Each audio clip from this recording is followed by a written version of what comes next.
जी तो स्टूडेंट, आज हम पढ़ेंगे रमूज़ औक़ाफ़ की एग्ज़ाम।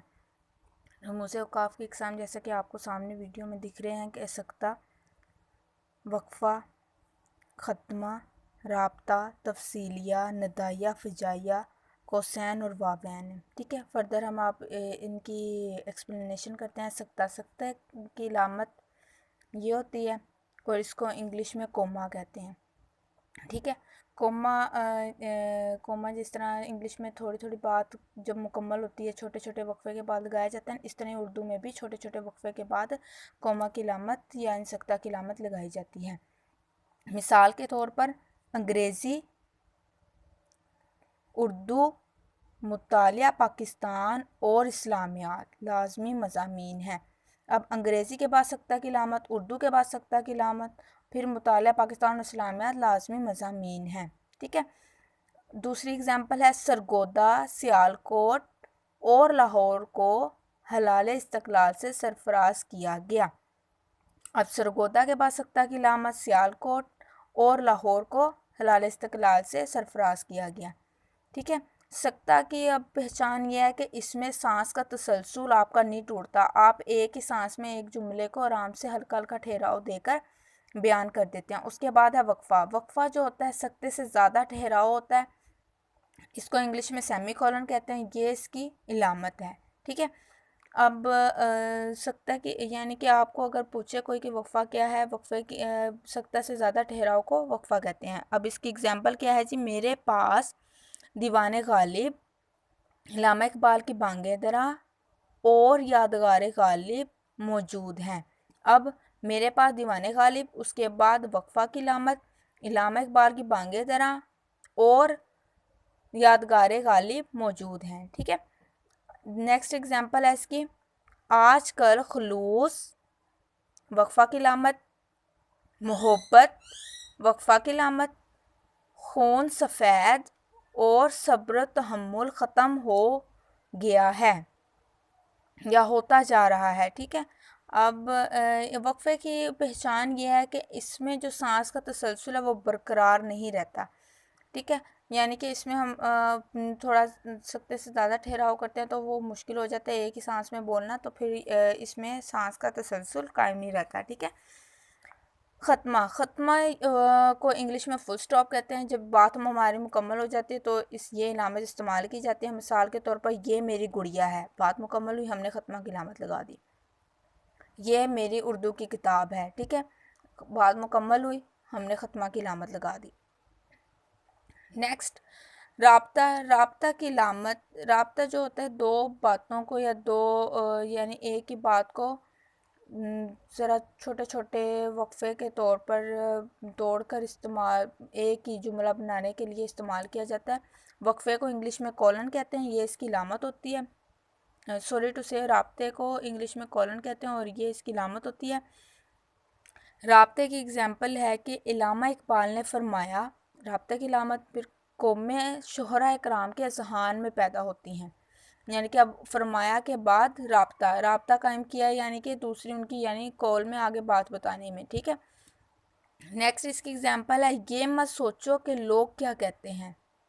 ठीक है, राब्ता, इस बात पर तवज्जो दो कि तुम क्या करते हो। यहाँ राब्ते की इस्तेमाल इलामत हो रही है, ये ठहराव वक्फ़े से भी ज़्यादा ठहराव होता है। ठीक है, और इसी तरह नेक्स्ट हम आपको बताते हैं कि नेक्स्ट इसकी एग्ज़ाम है तफ़सीलिया। तफ़सीलिया किसी भी चीज़ की जब आपने तफ़सील बयान करनी तो उसके लिए इस्तेमाल किया जाता है तफ़सीलिया की अलामत।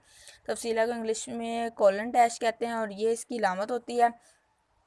अब इसकी एग्जांपल ये है कि कायदे आज़म के 14 नकात। अब नकात हमने डिफ़ाइन करने हैं, हमने लिखने हैं, तो वहाँ पर कायदे आज़म के 14 नकात के बाद तफ़सीलिया की इलामत आएगी। इसी तरह कुरान पाक में इरशाद है, इरशाद के बाद हमने इरशाद को बयान करना है, उसको तफसील बयान करने के लिए हम ये तफसीलिया की अलामत लगाएंगे। नेक्स्ट है नदाइया फ़जाइया।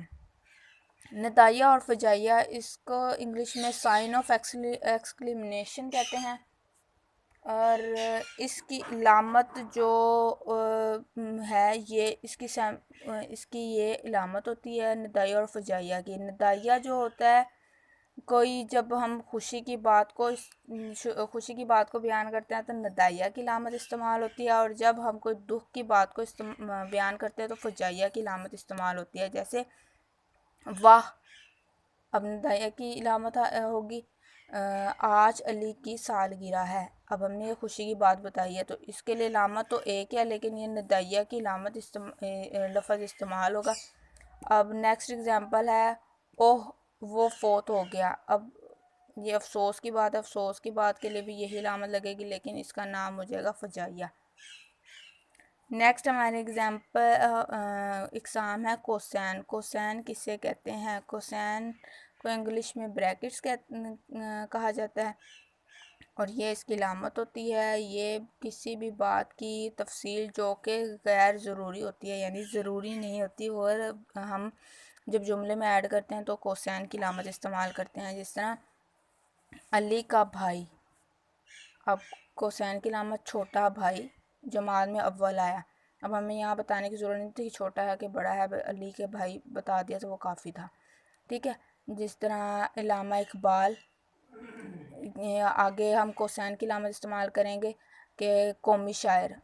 हो सकता है किसी को ना पता हो, या जिसको पता हो वो उनसे आम लगेगा कि ये कोसैन की लामत में कौमी शायर बताया हुआ है। इल्लामा इकबाल कौमी शायर सियालकोट में पैदा हुए। ठीक है। नेक्स्ट है जी वावैन। वावैन को इंग्लिश में इन्वर्टेड कोमास कहा जाता है, और ये इसकी लामत होती है किसी भी बड़े आदमी का, या किसी भी मुसन्निफ शायर, या कुरान पाक की कोई इरशाद हो, रसूल पाक की कोई हदीस हो, उसको बयान करने के लिए जो एज इट इज़ हम बात बयान करते हैं जिसमें हम कोई चेंजिंग नहीं करते हैं, वहाँ वावैन की लामत इस्तेमाल होती है। वावैन की लामत में हम लिखने के लिए पहले ये वाले कॉमे लगते हैं, और फिर जब मुकम्मल हो जाती है बात तो ये वाला कॉमे लगते हैं। ठीक है। मिसाल के तौर पर कायदे आज़म ने फरमाया इन्वर्टेड कोमा काम काम और बस काम।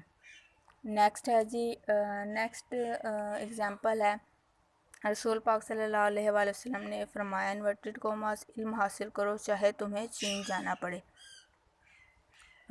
ये मेरी उम्मीद है कि आपको ये मेरी काविश पसंद आई होगी, और आपको अच्छे से रमूज़ औक़ाफ़ समझ आ गए होंगे। अगर आपको ये मेरी वीडियो पसंद आई है तो प्लीज़ लाइक और सब्सक्राइब कीजिएगा, शेयर कीजिएगा अपने दोस्तों के साथ। बहुत बहुत शुक्रिया। अल्लाह आपको अपने हिफ्ज़-ओ-अमान में रखे। अल्लाह हाफ़िज़।